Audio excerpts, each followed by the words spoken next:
Cvičenie je skutočne pre nás veľmi, veľmi dobré z mnohých dôvodov, ale nie je to úplne niečo, čo evolučne sme sa vyvinuli, že by sme chceli robiť.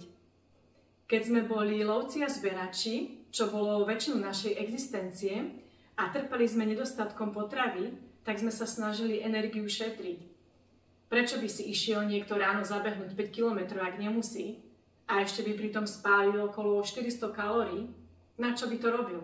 Tú energiu sme mohli využiť na niečo užitočnejšie pre nás. Pri hľadaní potravy, pri love, nosení vody. Robiť nepotrebnú fyzickú aktivitu bolo bláznostvo. A tak sme sa vyvinuli sa jej vyhýbať. Keď vidíme v metre tie dlhé eskalátory plné ľudí a schody v strede sú prázdne, na čo by si išiel po schodoch, ak nemusíš? Je to inštinkt ísť po eskalátore a šetriť energiu, keď môžeš.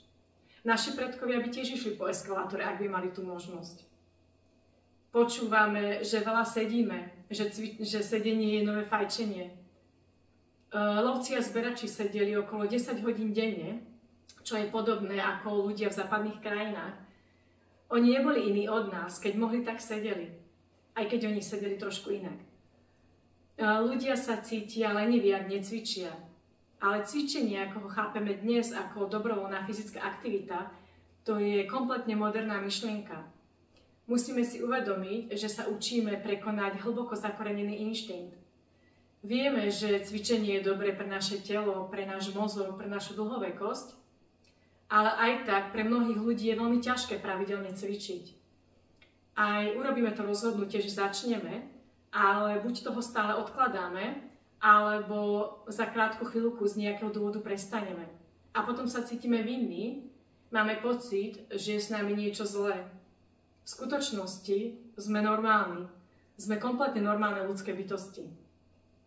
Dôvod, prečo je cvičenie a fyzická aktivita taká zdravá, lebo sme v evolúcii prešli výberom, ktorý u ľudí spúšťa pri fyzickej aktivite rôzne druhy opravných mechanizmov, ktoré podporujú naše zdravie, udržujú nás v lepšej kondícii a tak nám umožňujú žiť dlhšie, aby sme mohli byť prospešní pre našu rodinu a komunitu. Skoro všetky živočíšne druhy na našej planéte zomierajú krátko potom, ako sa prestanú rozmnožovať. Ľudia sú výnimka, lebo ľudskí starí rodičia plnili dôležitú úlohu pri pomáhaní svojim deťom a vnúčatám.